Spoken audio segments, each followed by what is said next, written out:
6, 5, 4, 3, 2, 1. The History with Jackson podcast. Welcome back to History with Jackson. I'm your host, Jackson Van Uden, and you are listening to the podcast where we speak to historians every week about their latest work. Now, if you enjoyed this episode or any other episodes that we create here, please do consider heading to our Patreon or History of Jackson Plus on Apple Podcasts, where you can get your episodes ad-free and a week early. Now, without further ado, let's jump into the episode. So hello and welcome to the History of Jackson podcast, and today we are joined by Sir Richard J. Evans. How are you doing, Sir Richard? Hello, I'm fine, thank you very much. No worries. Thank you very much for coming on. Now, today we're talking about your amazing book, Hitler's People, The Faces of the Third Reich. What inspired you to write this book? Well, incidentally, it's just come out in paperback, so it's just a few weeks ago. So I think you're holding up the hardback there, are you? Is that right? Yes. Yeah.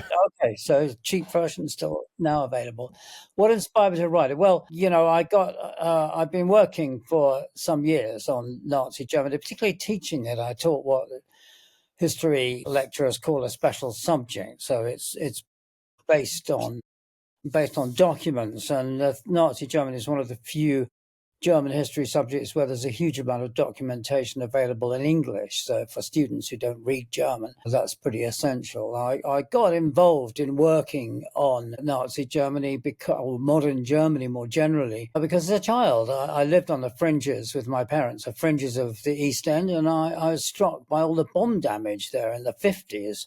And who'd done this, I wanted to know. And that got me asking questions when I went to university. And it was hugely exciting then in the late 60s at university, because the whole subject of German history and the Nazis just opening up after the Germans themselves had about 2 decades of trying to forget, as it were. And then really interesting and important work started coming out. So I started working on the origins of Nazism for my doctorate, and then teaching the special subject, which I began, I think, in 1982. And that got me, it's a very long and involved explanation, but that got me into being an expert witness in a major libel case involving allegations of Holocaust denial. And that was subsequently made into a film called Denial with Timothy Spall, Tom Wilkinson, and Rachel Weisz. And that, by that time, I mean, the lawyers asked me for the defense, for Deborah Lipstadt's defense against David Irving, who had accused her of libeling him by calling him a Holocaust denier. The lawyers said, is there any good,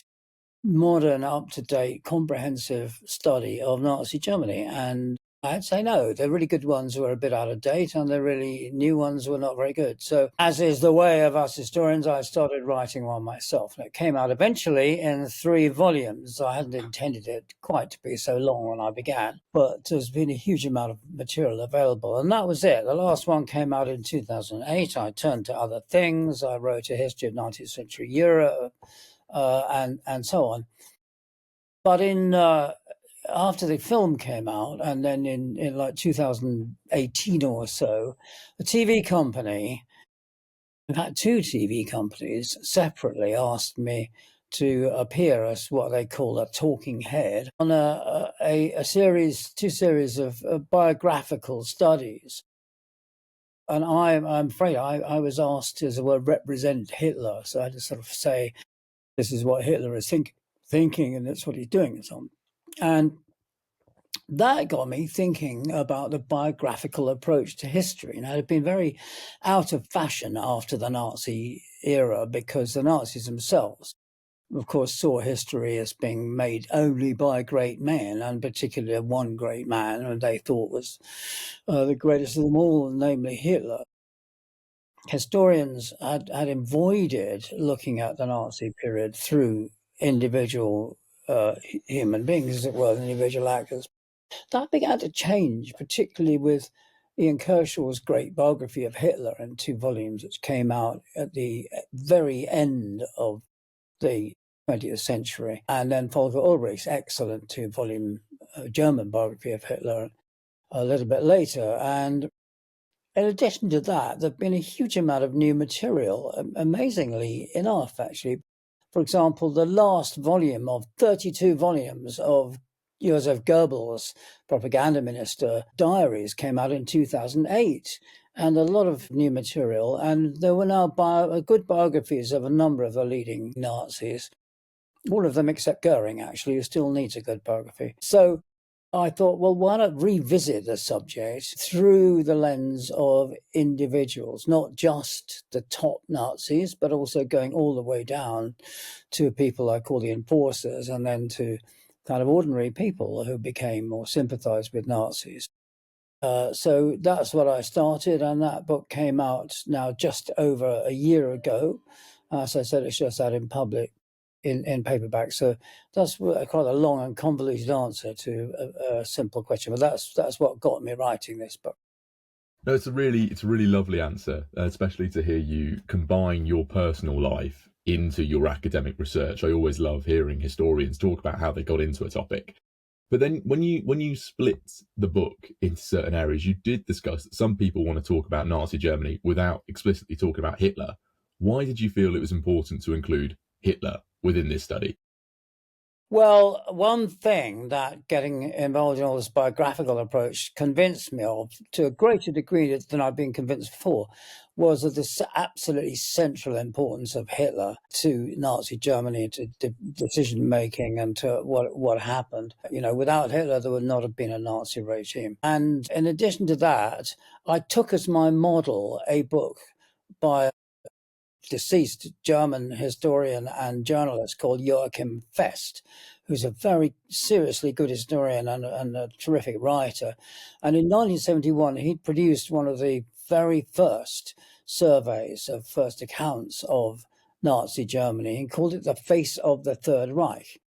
That's why my subtitle to Hitler's People is Faces of the Third Reich, the Faces of the Third Reich, in a kind of a nod to Fest. And so I structured my book rather like in the way he'd structured his. And he began with a long essay on Hitler himself. And one convenient sort of byproduct of that is that you can lay down the basic lines of development of Nazi Germany, so you don't have to repeat them in every other biography. Of course, Fest, like 1971, I mean, it's very, very out of date. We know so much more now than we did when he wrote. He rested his work mostly on the documents of the Nuremberg war crimes trials immediately after the war. But as I said, we have a huge amount of new material. And I mostly followed his choice of individuals. But of course, I couldn't do it all the way. And there were others who I had to deal with as well. But that's what dictated my choice. And something I found interesting within your choice of characters was that they all seem to have this idea that Hitler is this god and they're all worshipping him. How do they all come to this kind of belief? Well, it's interesting if you compare Hitler and Stalin. Now, Stalin emerged from a whole generation of Bolsheviks, leading communists in Russia in the 1990s, and he was very much afraid of a number of the other people. He was a kind of manipulator behind the scenes, but he wasn't a charismatic or well-known public figure until he achieved supreme power. And there were others, Trotsky above all, of course, Zinoviev, Kamenev, Bukharin particularly, all of whom are potential rivals. So in the 30s, he turned against them and staged show trials on trumped up charges and had them executed. Now, Hitler didn't feel he needed to do any of that because he had been the leader, the Führer of the Nazi Party from the very start. And so we never had any rivals. And in fact, as you said, not only his leading henchmen, but also further down the scale of responsibility, people regarded him almost as a god in a way that now seems sort of completely absurd.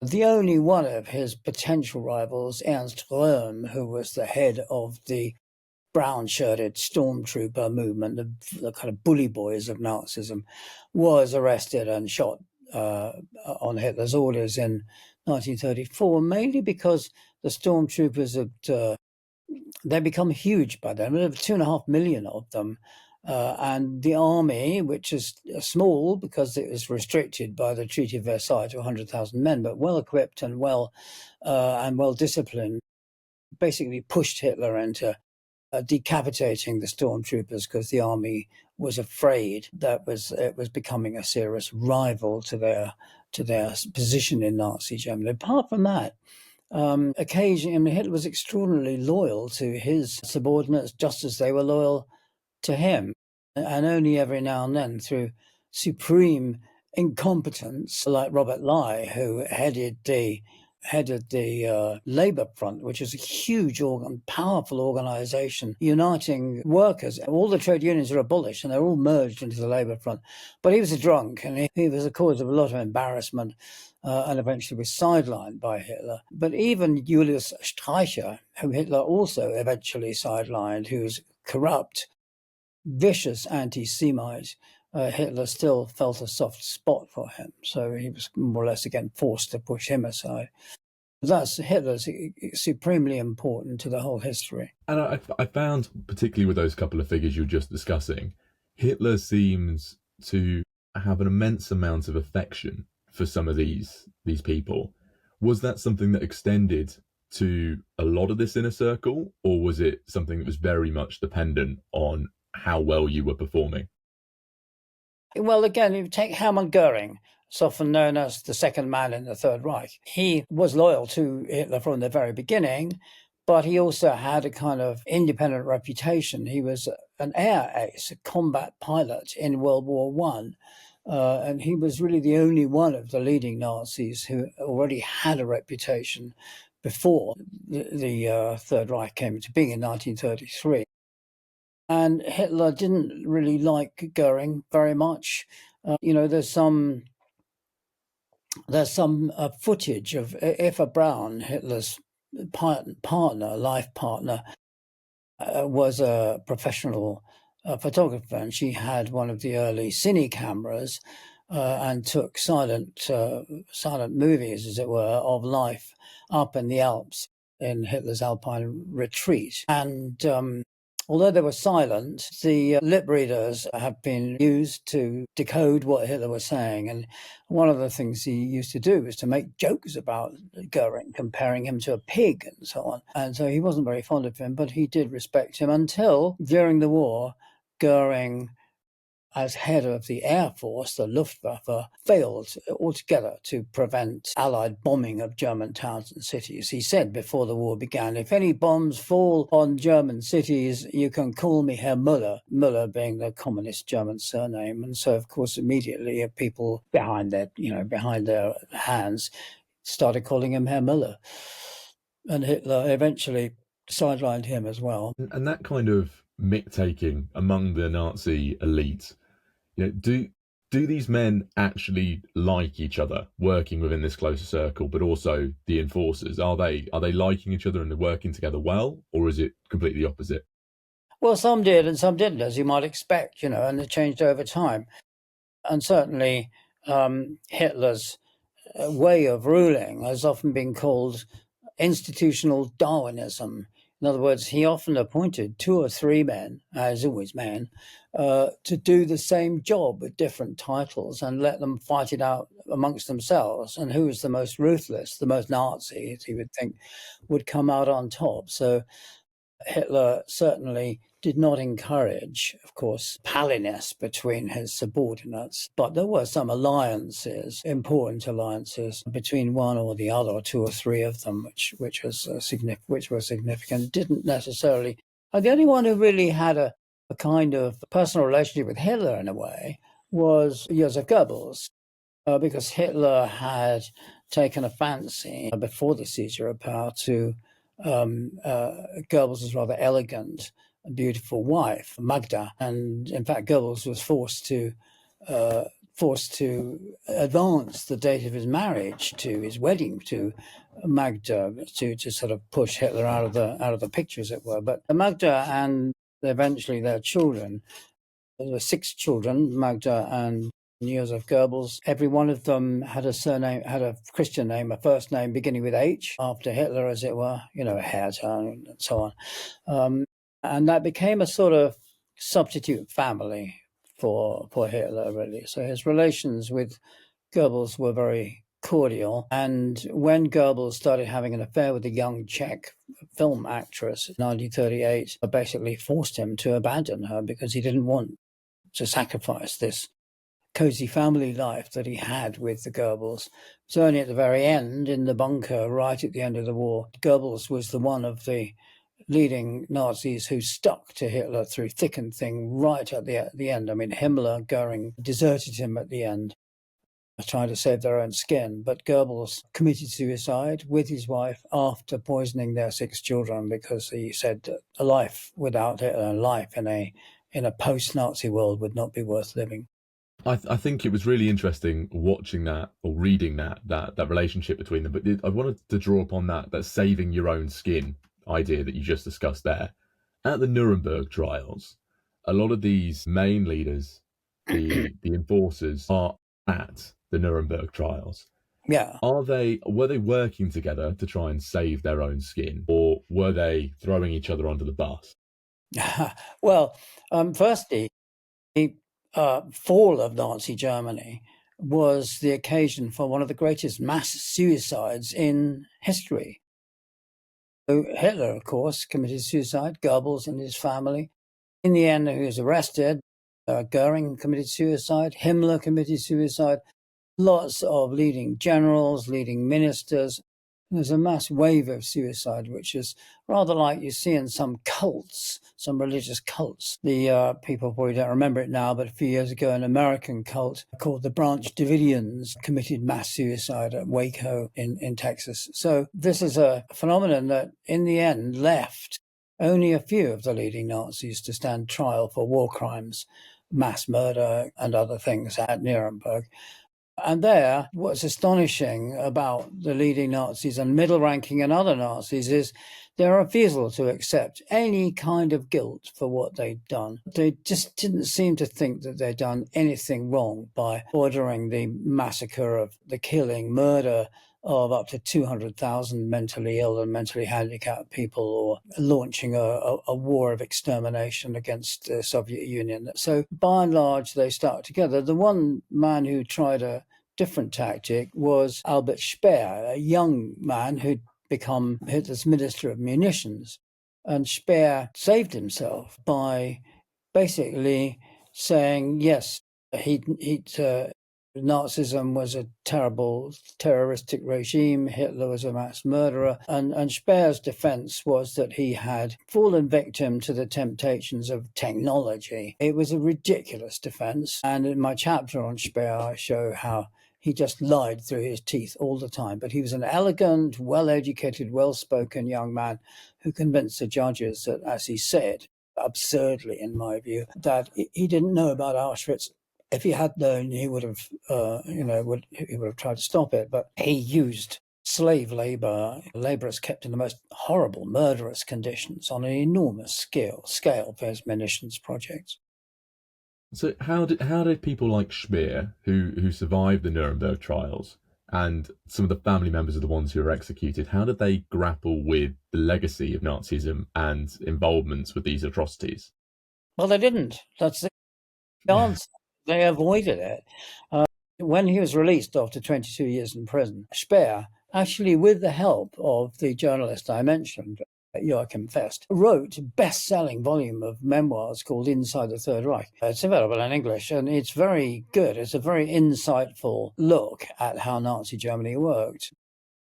One of the key parts of it, when he talks about his own work as Minister of Munitions, is boasting how he managed to increase the productivity of munitions factories in Germany, producing tanks and guns and bullets and all the rest of it in 1944. And he just didn't see that this is helping prolong the war. It was helping to prolong the Nazi regime with the loss of literally millions of lives. Had no concept of that. He just saw himself as being fantastically efficient and able.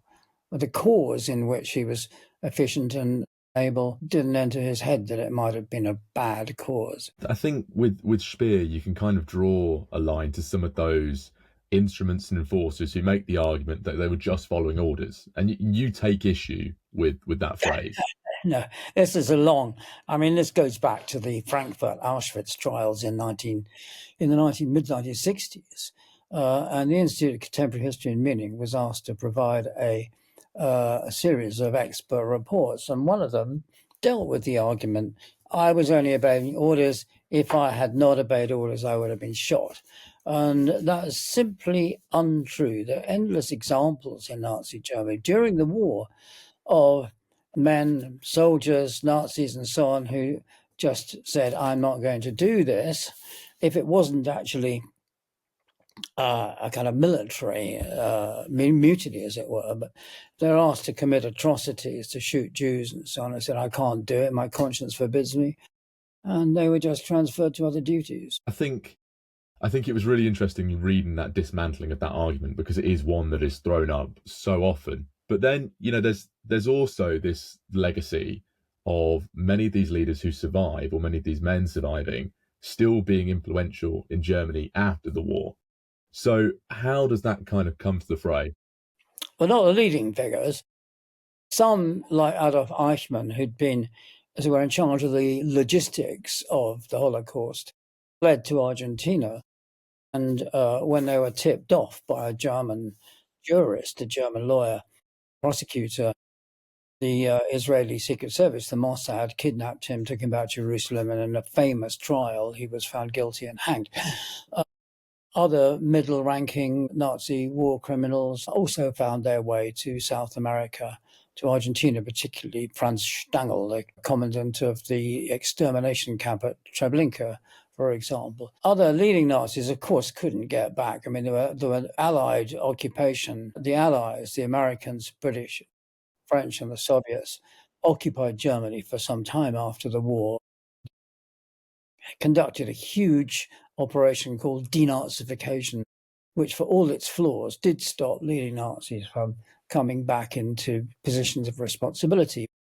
Further down the scale, West Germany in particular, the majority of Germany, the British, French, and American zones combined to form the Federal Republic of Germany, which came to being in 1949. The Soviet zone became the communist-led Democratic Republic in 1949. And they found you can't run a society without trained, qualified, and experienced lawyers, school teachers, university professors, surgeons. And so that involved letting back a lot of old Nazis. It couldn't be avoided into positions of responsibility. And that was part of the problem of the fact that in its early years, post-war Germany didn't want to come to terms with the past. So a new generation, actually my generation in Germany of 1968, so it were, the student revolts, which were fueled by a revolt against the old Nazis who were in charge. And that's how anything began to change. But a key point, which is often overlooked, apart from the fact that all these guilty war criminals were still around and going scot-free, key point is that Nazism itself did not revive. There's no Nazi party after the war. Nazism is a completely fringe political movement. And when you have now, in the 21st century, a far-right party, the Alternative for Germany, making waves and getting a lot of support, it's not really a Nazi party. They don't go around in jackboots, goose-stepping. What's motivating them is exactly the same thing as motivating the far right in pretty well every other country where it's got support, anti-immigration campaigning. And the Nazis were not, in that sense, anti-immigration. There were 7.5 million foreign workers in Germany by 1944. Forced laborers, of course, and many of them slave laborers, but the fact they were foreigners wasn't a concern. And it's really interesting to see that long thread of history, but also to say, these groups are different in their outlook and their views. But I have a final fun question for you, Sir Richard, as we do for every guest on the podcast. To do your research, you've obviously gone to Germany an awful lot. What is your favourite place to go to when you go to Germany? Well, I spent, before I started working directly on the Nazi period, I spent a lot of time in Hamburg, and I wrote a big book about the cholera epidemic of 1892, in which Hamburg was the only city in Germany or in Western Europe that had a big cholera epidemic, and trying to find out why. And so on. I had met a lot of friends in Hamburg. It's an absolutely beautiful city, and I still keep in touch with people there. That's a really lovely answer. Thank you very much for sharing that.